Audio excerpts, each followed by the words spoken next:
Behold, my long silence is now broken, and I am made whole once more. The cunning Protoss have dared strike down that which was immortal. For the Protoss who murdered Zaz are unlike anything we have faced before. These Dark Templar radiate energies that are much like my own, and it is by these energies that they have caused me harm. Yet shall their overweening pride be their downfall. For when the assassin Zeratul murdered Zaz, his mind touched with mine, and all his secrets were made known to me. I have taken from his mind the secret location of Ire, the Protoss homeworld. At long last, my children, our searching is done. Soon we shall assault Ire directly. For now, we must ensure that the Dark Templar can cause no more harm. Cerebrate, you shall set a trap for our foes. Kerrigan will lead them to you.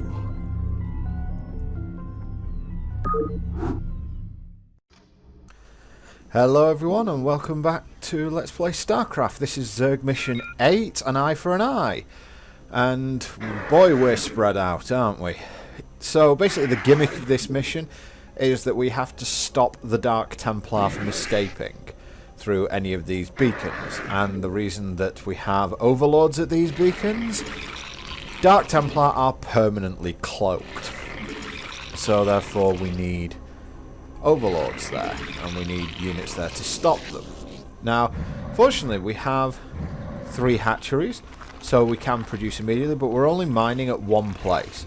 We also have these Nidus canals, which allow us to move stuff quickly between our bases, which is fantastic. So what I've done is, I've started this mission with 3 Ultralisks, so I have moved the Ultralisks into... I have moved 1 Ultralisk per base. I could probably get away with just putting all of them in the bottom right, or most of them in the bottom right, because that's where the Dark Templar come from the most. That's the area that will get attacked the most. But so this area is the one that I really do want reinforcing. Dark Templar are... Well, let's do some backstory first. The Dark Templar were Protoss that were originally on their homeworld of Ire, but they rejected the Protoss quote-unquote religion of the Kala, which is a sort of shared psionic link, and they rejected that because they feared that they would lose their individuality. However, because of this they were branded heretics, and they ended up being banished from Ire forever. And the Protoss don't really like them. But, like everything else in this game it seems, they were attracted to the call from Kerrigan to Char to investigate what's going on, because they are still psychically attuned, even though they have rejected the vast majority of Protoss society. They still love Ire and all the rest of it, they're still dedicated to their homeworld, but they... you know, they are seen as outcast and heretics, basically.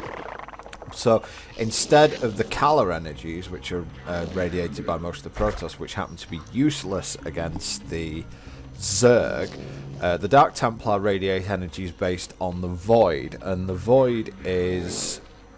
it's hard to kind of describe. I don't really know enough about how it is, but let's just say that's where the Templar find their energy. And in fact, it's very similar energy, it's cosmic energy, it's very similar to what the Overmind uses, and this is why the Dark Templar can damage the Overmind. And they can kill Cerebrates. This is because they radiate Void energy and not Kala energy. So, as units in the game, Dark Templar are very, very powerful. They're not as... I don't think they're quite as sturdy as Zealots are, but their blades that they use, whereas a Zealot does 16 damage per attack, a Dark Templar does 45, I believe. It's either 40 or 45. I'm not sure which which way round it is in this game. I'll look at it when we I'll look at it when I get the opportunity. But that is, you know, that is a pretty severe amount of damage. So they can one-shot Marines, they can one-shot Zerglings, they can two-shot Hydralisks. When they're upgraded, they may be able to one-shot Firebats. They are really devastating. And so it is basically a necessity that you have detection when you're dealing with the Dark Templar, and it's often been part of sort of programming cheeses where basically, you know, they go Dark Templar and hope you haven't got detection. I was actually watching Winter's stream the other day, and he basically said that he doesn't like Dark Templar rushing, mainly because it relies on your opponent being bad more than your own control, so it kind of takes it away from you. It kind of takes the control of winning the game away from you. But that's for a Dark Templar rush. Dark Templars can still be used as sort of a surprise drop in the back, shall we say, before the enemy has time to react. So we're putting lair down a little bit early. I think I probably should have gone Hydras first, but again, I do think that when I play, I'm a little bit over-eager about going for a lair really early. I think that certainly in a defensive mission like this, I would be better off just getting Hydras, just going Hydra.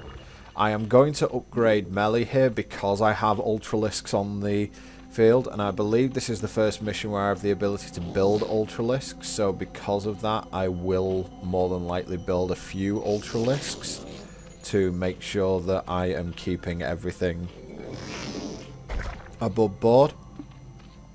Also, Ultralisks do sort of, you know, they do meh damage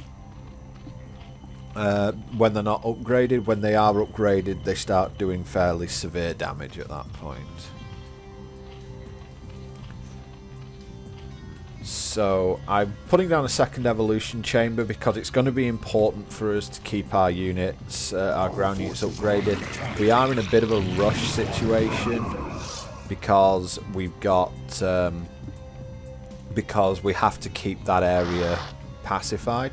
We can see an observer there, so the Protoss are watching what we're doing. So I'm going to grab Kerrigan, and this gives me an opportunity to show off Psionic Storm. Yep, that's fine. And this is Psionic Storm. There, and crack, lightning everywhere. And that does, I think, 112 damage. It's a damage over time thing, but it does 112 damage overall.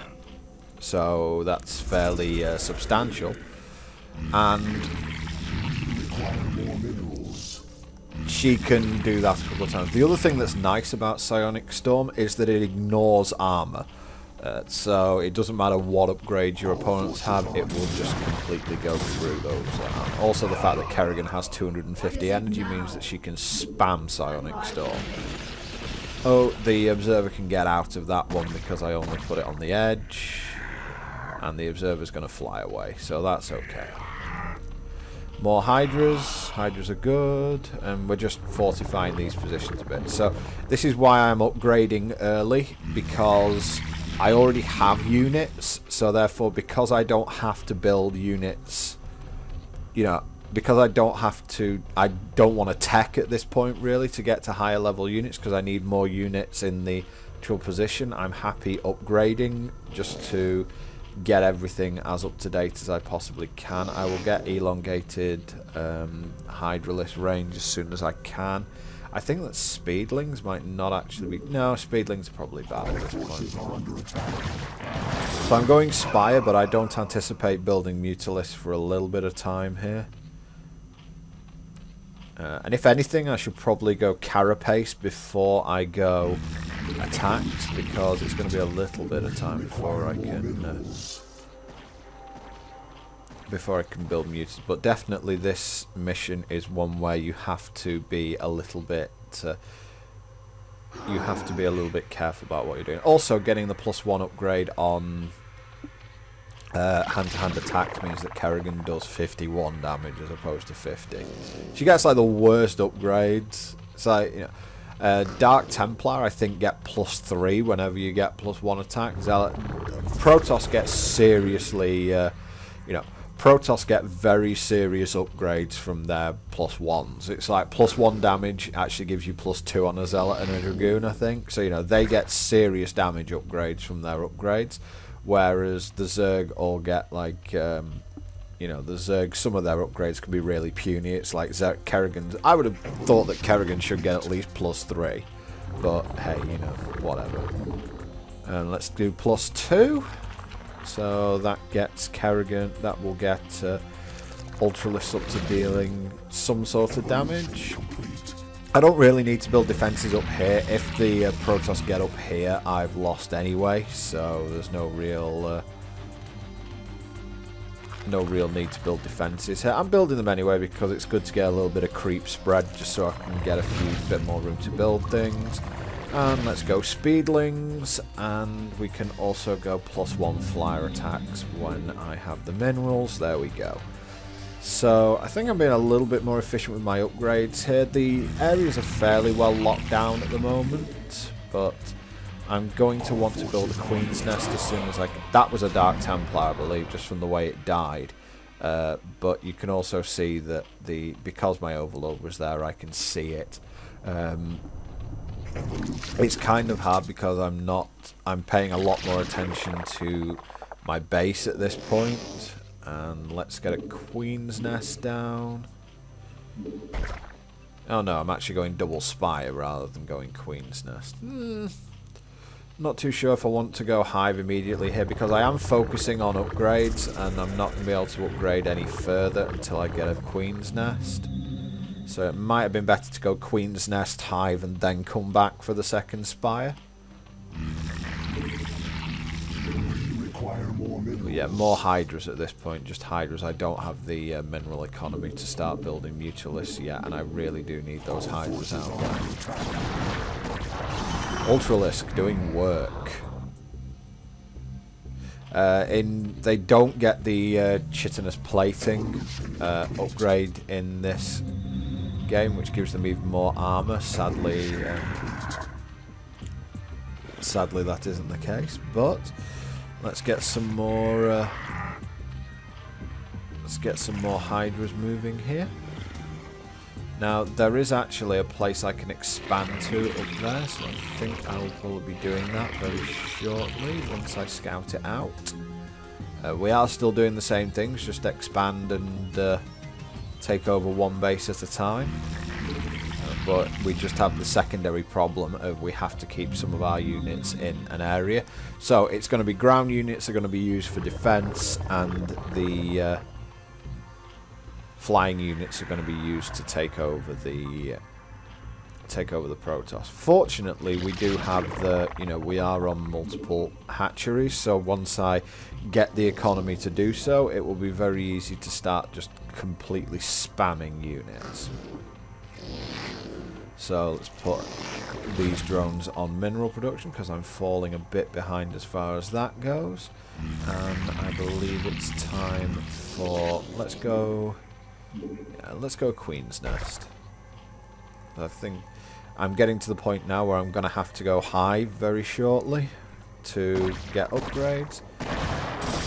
Yeah, that Zealot isn't really doing much, is it? So that's the end of that. I suppose that Queens might actually not be terrible in this mission, due to the fact that... Let's just rally up here. Queens might not be terrible due to the fact that if you catch a Dark Templar quickly enough, you can spawn Broodling it. Also, this is the first mission where we end up facing off against High Templar, and the High Templar in this mission have Psionic Storm. So, again, if we can spawn Broodling on them the moment we see them. So this would require looking at the map a bit more than I'm doing, but that would be...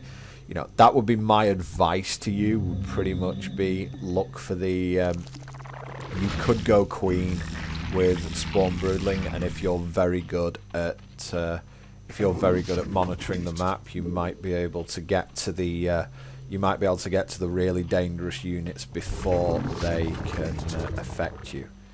Anyway, I am now going Hive, which once that Once that spawns, it means I can go for the big upgrades. I'm going carapace on my units to make them last a little bit longer.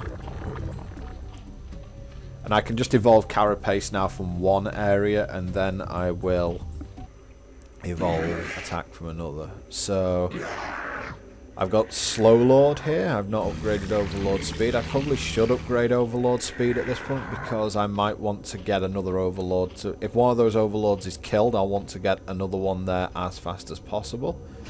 Aha! It looks like I found a place where I can expand. I like this. So there goes a Dragoon. I'm trying to pull this Dragoon more towards my guys, but it doesn't want to have it. So there we go. And let's get back on top of the beacon. You can see me transitioning a little bit towards Mutalist now, and there we go. We can see the Protoss have a tiny force here. So that's not going to be a big deal. I'm going to make a Hydralisk attack force. I'm not going to... And you can also see on the... in the northern area of the minimap that there is a secondary...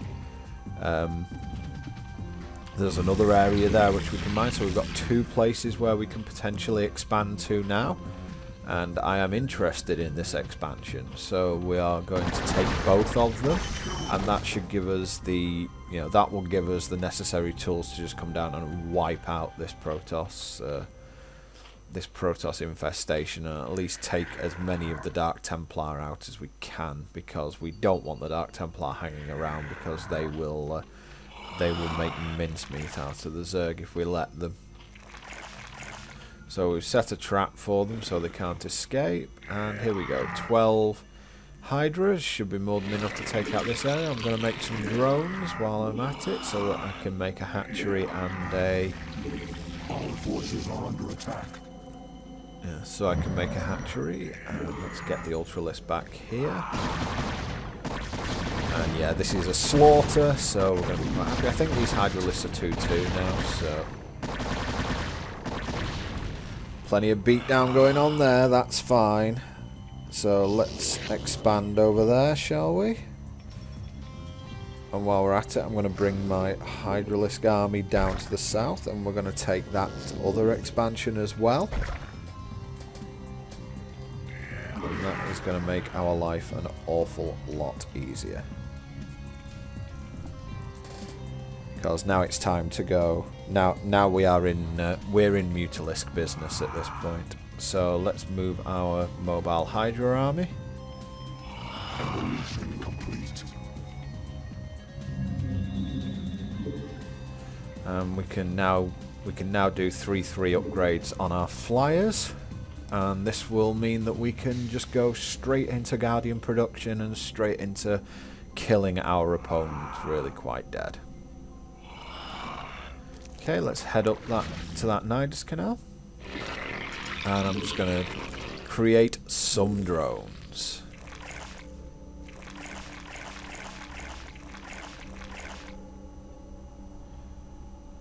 They don't come out here, they come out here. Some of them are stuck in the Nidus Canal at the moment because they can't all get out, so... There we go. So now they're down here, and this is one of the great things about the Nidus Canal, just being able to move all your stuff like that. There's the ramp, so let's head there. And I can see one of my Hydralisk didn't make it through the Nidus Canal, so we shall get him through. There we go. And this should be enough to take this out, and once this has been destroyed, we shall... Oh, one Hydra down, never mind. Once this has been destroyed, we'll expand here, which means that we will be on 3 base 5 hatchery, and that will be more than enough for us to begin serious Muta Guardian production.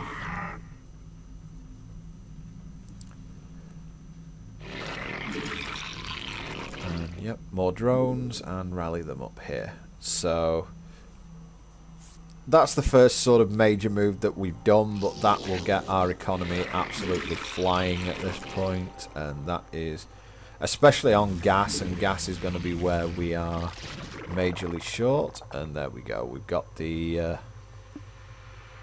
we've got gas coming now, and we've got factory here, and there's another potential expansion to go into there. I think that I'm doing okay there. Yeah, maybe it needs one more drone on the gas there. It seems fair. No, it's fairly constant. That should be okay. There's Hydras, and let's just get them out of the way so I can actually build stuff. You build an extractor. And that is our expansion nice and taken care of. This is where the secondary Protoss base is up here. This is why we get attacked from two sides up here. I might be able to snipe something down here, that'd be awesome. But you are about to get a lesson in why Reavers are bad things. Now you've here there's a Reaver. I'm trying to don't go down there. Do not go down there. I'm trying to snipe it from up on this hill. Oh god, there's a second one. I didn't see these zealots either, that's fairly embarrassing. Right, so they're dealt with. Oh god. It fired. Watch out. Ooh. Oh god, no, it fired just before it. Yeah, that's why Reavers are an absolute pain for Hydralisks.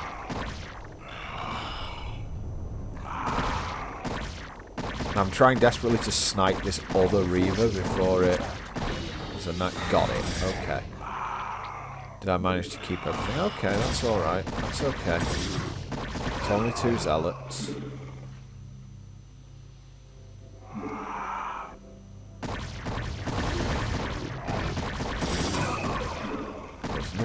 Might be able to cause some damage here, but I'm kind of stuck on the ramp here.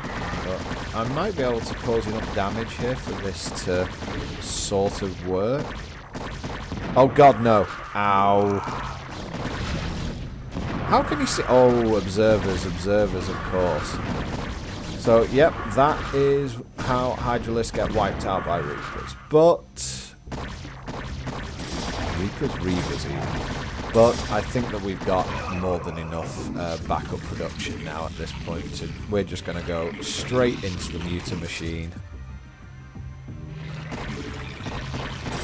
Produced 9 mutas. We've already got some on the battlefield anyway. They will come out in quick sticks, which is cool.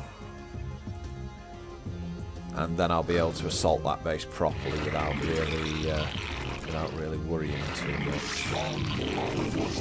Oh, supply blocked. That's a new one.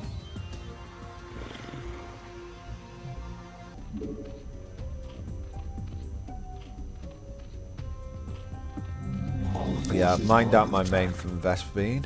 Uh-oh, that's a Templar. Get the hell out of that psionic storm and kill that. Oh, God.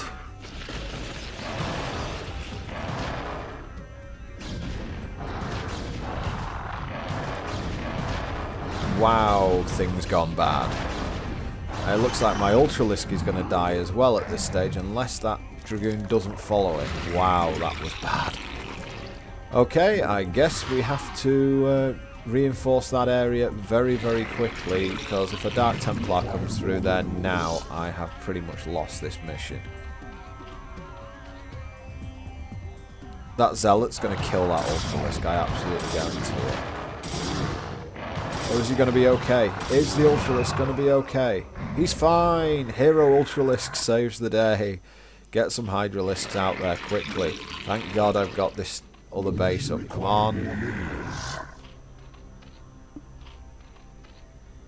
I think I'm okay. But yeah, that was a disaster. Oh great! Drones sitting around doing nothing. Just what I want. We're attacked by a couple of scouts, that's okay. I'm actually going to break off some of these Hydralisks and take them up to the main area. So yeah, my forces just took an absolute beating, both from a really bad, from an ill-advised attack with Hydralisks into a base full of Reavers, from getting absolutely destroyed by a triple psionic storm. But we managed to survive it, and I believe that we are officially now into Guardian mode. Yep, it's morphing time. We've got the economy. We're on 2 bases, I suppose, producing minerals now. So we have replaced the losses to the... Oh god, that's an Archon. I mean, I'm hoping that's an Archon that they created, because that's 2 less High Templar that I need to deal with. But yeah, the AI has completely ceased messing around at this point, so I'm going to cease messing around as well. We are going Guardian Mutalisk, and we're going to take out the Protoss right here and now. Our forces are under attack. Big attack coming. 3 High Templars. Jeez Louise.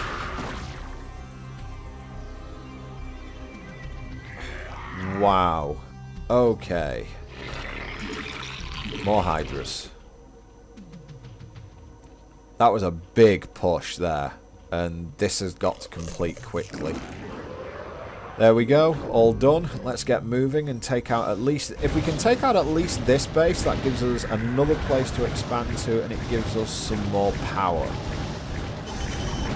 Because we desperately need to cut a few things off at this point. Yeah, you know what you're not good at, Reaver? Fighting Guardians. I mean, to be fair, Reavers are very resource intensive to produce and use, but their effect can just be hideously devastating. Yeah, attacking this place with Hydralisk was nothing short of dumb.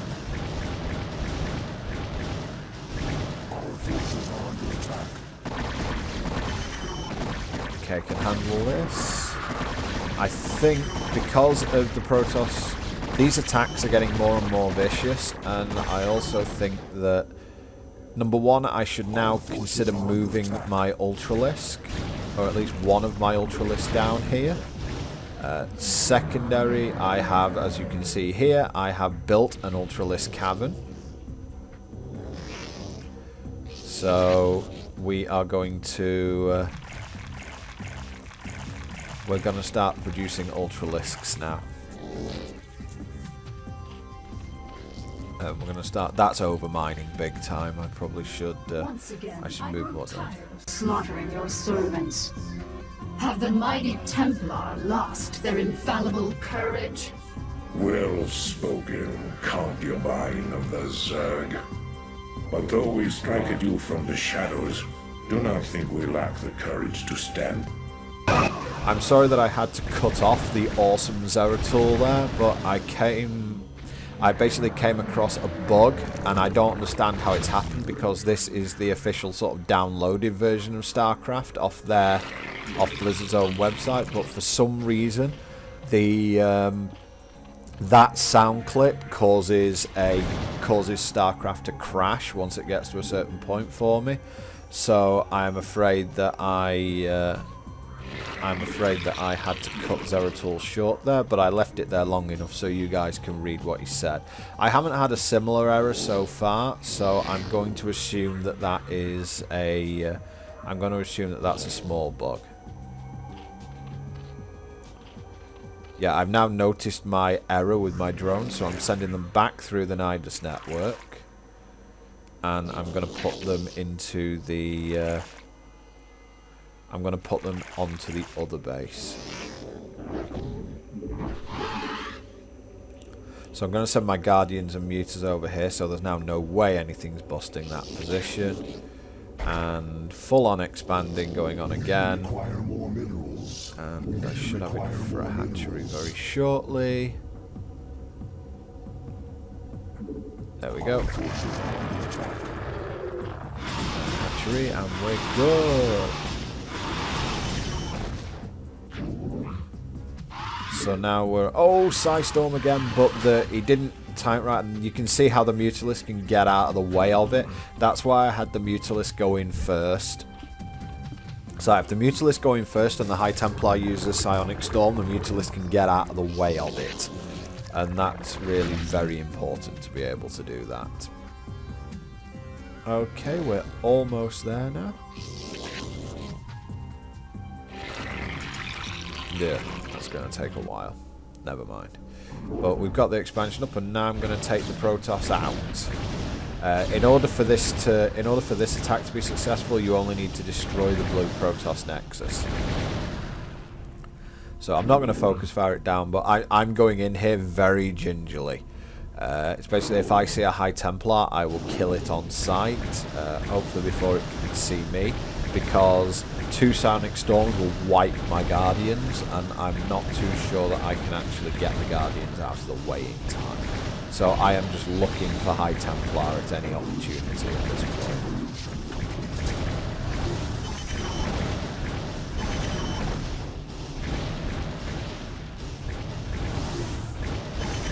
Oh, Archon. I wonder if the AI's planned in this to use its Psi Storms and then create Archons, because if it was, that would be quite cool, because that's kind of the way that you should do it. It's like create High Templar, Psi Storm the crap out of everything until they're out of energy, and then just morph them into Archons.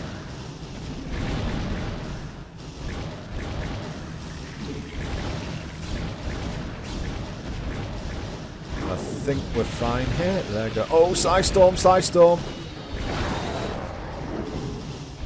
I don't think I took too much damage from that. I was probably okay. I didn't catch the full brunt of it. And there's one High Templar down. Oh, another High Templar just popped out of the gateway. Kill it before it does anything. There we go. So I think that I'm okay now. Get rid of this gateway before it produces anything else. You can see how damaged some of my Guardians got there, and that was just from Psionic Storm. They are very, very seriously dangerous. Although the thing that gets me is that the Zerg campaign's kind of weird in the fact that, you know, we had that massively entrenched Terran position in Mission 3, and this one you were up against Psi Storms and Archons. And you can actually be up against less in later missions. Anyway, that's that done. And there's the Dark Templar trying to get away. Protoss, you shall know my wrath. Now you will know the fury of the Queen of Blades. Yeah, Kerrigan's not entirely happy that the Protoss made her look like an idiot, and now she's going to take her pretty bloody vengeance, I would imagine, on them. And in fact, this is where a whole sort of book lineage comes out for Starcraft, and Kerrigan spends a long time hunting Zeratul, Tassadar, and in fact Reyna, but that's for another time. I'll see you next time, guys.